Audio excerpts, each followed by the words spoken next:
Is that not the most important thing in comedy that nobody talks about? It's very important.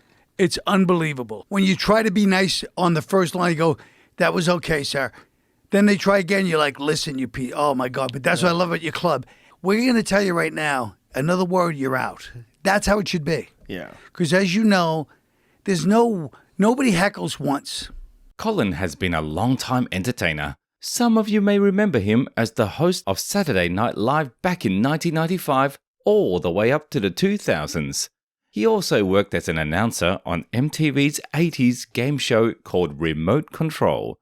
I personally think Colin was a funny guy during his prime years on TV, but this sorry state reeks of a drunk uncle phase that people go through in their later years. I mean, seriously, look at him. He's spitting facts about the nobody heckles once thing, but just watching him talk makes me think I'm sitting with an uncle who's geared up to start talking about his life journey that nobody asked for. Come on, Joe. Stop bringing people on the show just to have them jog their once upon a time memory. And I'm like, Joe, I don't want to bump anybody. No, you wouldn't be bumping anybody. We'll just cut Tony's time down. Don't be ridiculous. Oh, I have to dance with you. Go on. I didn't know you wanted to dance. Yeah. If you want to dance tonight? No, I got to leave. I'm going to Seattle tonight. What the I got to go. Are you performing tonight in Seattle? No. Maybe I can change my flight. All right. Well, let's see. Maybe I can change it. Move it around. There's plenty of flights out of Austin. It's a wonderful hub. It's kind of cute how Joe starts to sprout his inner fan for Colin with all the dance talk. This could definitely have been a private conversation, but it's endearing nonetheless to see two grown men have a nice laugh. What's not cute is how Colin doesn't have the energy in him anymore to engage with his dwindling fan base. He wants to get work done and go home. Understandable. But if you're in showbiz, you gotta pump up the gas every so often. Don't walk in Harrison Ford's footsteps, who can't work with fans clamoring to get a look at him. Well, what about, one of the biggest problems is people, they've always thought they were kind of funny.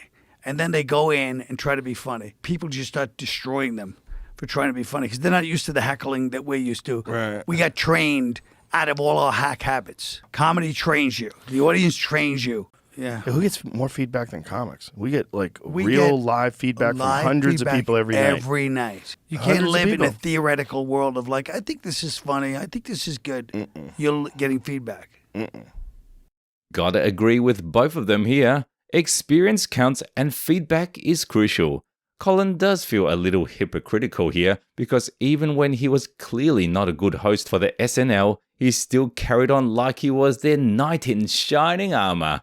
But we'll let that slide for now. Heckling is a big part of the game, and if you can't stand the heat, you better take off and let the pros handle stuff instead. Both Joe and Colin know how to reveal their hate and glory. They're low-key marketers, and despite all the shit talk they come up with, they know how to drain a crowd of its money. Remember, this is happening during finals week. If somebody came up to me when I was in college and said, listen, next week is finals. You know you're going to fail. You're going to block the kids that are going to make you look bad and pass their finals. You're going to block them from coming to class. I would have said, give me the scarf. I'll put it on right now. You can't say, I was going to go to the bar. So half these kids are like, God damn it, now I got to go out to the protest or I look bad in front of all my roommates. What do you think the history of Palestine is? Right. They're literally praying. They're praying to Mecca now. Did you see all the footage of them? Oh, wonderful. They're bowing. It's like, I am objectively going to put a fatwa on my mother. If she I just want to come out publicly and say it. China, Russia, you guys won. You won. You got our kids. You got the kids. You got a lot of them. These guys were doing good with their high school talk and what used to happen during Colin's days as a student, but bringing in the recent war happening in Gaza and being insensitive about it is total BS. Who cares if someone doesn't know the meaning behind the chant from the river to the sea? At least they're being vocal about ending the war. Nobody wins in such a clash, and rather than joking about it, how about using the platform to educate people more on what's happening? Not everything needs to be banter off the top of your head, Colin. Such a douche canoe.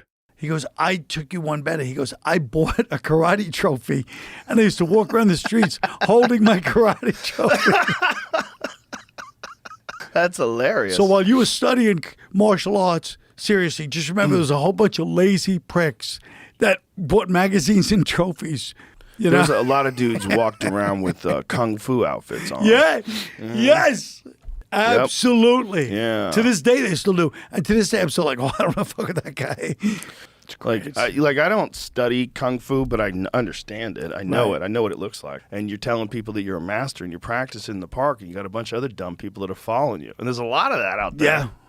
Look at Joe taking a dig at Kung Fu.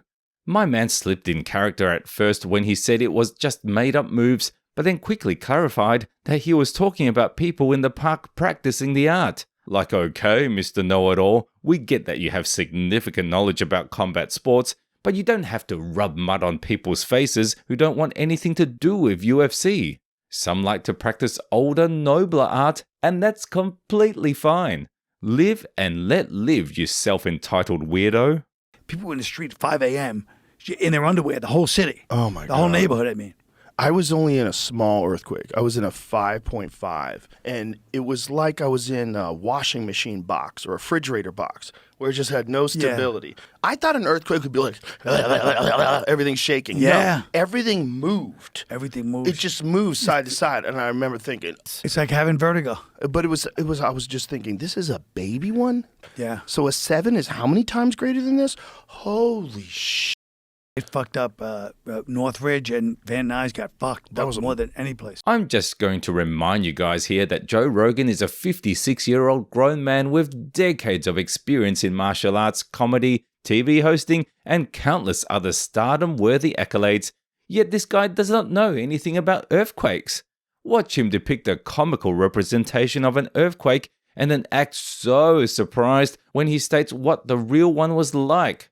Come on, Joe. Pulling your head out of the drama and TV once in a while will do you good.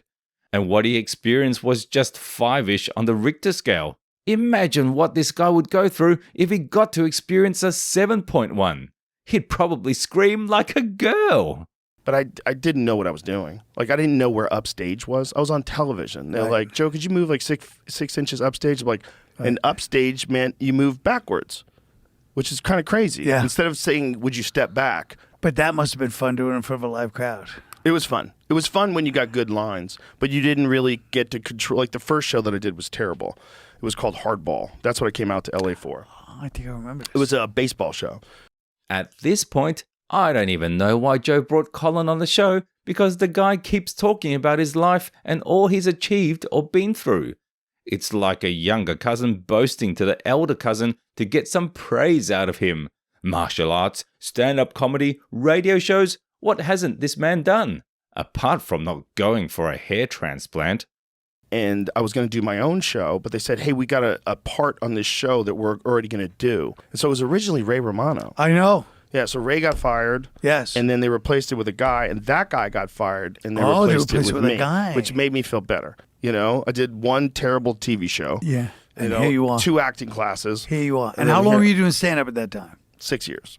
I was in the game, but I wasn't that good yet. I was still and like you said, you're working with Phil Hartman. I mean, Phil Hartman's one of the legends of all time. He was a sweetheart, too. What a great guy. He was a great guy. Correct me if I'm wrong, but it looks like Joe got lucky on multiple accounts with his career choices. 6 years in the media industry with lackluster performances, and only 4 months into the TV showbiz, and he suddenly bags a slot with all these other major stars and catapults himself into the big leagues? What shaman does this guy go to? I want to know. We all understand trans people deserve rights. They get abused. We all agree. Right. But you can't be on the swim. You can't be on the swim team with girls. You can't fight girls. You can't. All the other stuff, rugby we understand. Against girls. No, you can't even play basketball against girls. You're too big. Stop. But saying that is really considered hate speech. And you look at one of them, and it has much greater lung capacity, denser bones, different hip structure, less susceptibility to ACL tears. If you just looked at the system and compared it to like the elite of elite female human beings, you'd go, oh, this is not an equal. It's not equal. So, I completely agree with these two overemphasizing how trans sports should not overlap with women's sports because biologically, it does not make sense. Joe does a fantastic job of explaining why and also shutting down all those who make hate speeches saying trans people should be included with male and or female sports. You cannot downplay science, and that's where I rest my case. All this is good, but we should also take into account the fact that Joe may even be trying to redeem himself for all the transphobic comments he and Aaron Rodgers made back in a previous podcast. Well, let's think of it has to be something like, like the Overlords? How about the So we decide what gets out. We find out what's happening. How about the American Shadow Boys? Ooh, I like it. Shadow Boys sounds like a cool band. You ever hear that parrot joke What's about the parrot joke? The guy buys the parrot. He goes, "You don't want to buy this parrot. He's got a filthy mouth." And he goes, I can handle it. Parrot comes home. The parrot goes, "Hey, mister. He goes, "What?" He goes, "Go f yourself." The guy goes, "Don't talk to me like that." Smacks the cage. The parrot beats up the parrot. He goes, "Don't ever." He goes, "I'm not the guy to play with like that." Next day he comes home. Parrot goes, "Hey, mister. He goes, "What?" He goes, "Go f yourself. Next time you tell me to go f myself, I'm going to kill you. I promise you, I'm going to kill you." Next day he shows up from after work. Parrot goes, "Hey, mister. He goes, "What?" Parrot goes, "You know what." I like how 1 minute these two are coming up with secret American government agency names, and the next minute, Colin is making Joe laugh with a parrot joke. It's almost like someone waved a hand from off camera and told him to cut the government talk because they're gonna be in hot water soon. That parrot joke was funny though. Glad that came up. He does so many of these late night sets that he just comes on with his big energy and he just recharges the whole room. If you say, "I'm going to be that guy," and you try it, after like 30 seconds, you just fade. Yes. They just brought more out in that. They're just organically that way, Yeah, it's interesting how few people go down the path, If you're going to if you want to be successful in life, it's not a good road. Late night shows are amazing. What is Joe even talking about saying it's not a good path to go down? Doesn't this guy see just how many big bucks people like Mo or Kevin Hart have earned? Enough to bring them into even bigger games? Sure, there's risk involved, but everything worthwhile does come with risk baggage. Joe talks like such a baby sometimes, and I bet in his head he sounds funny to himself. What a moron. But yeah, this was more of a podcast about Joe talking about his journey to an older uncle/cousin and enjoying his uplifting words. Don't know why this had to be on screen, but I guess we all find excuses to make money.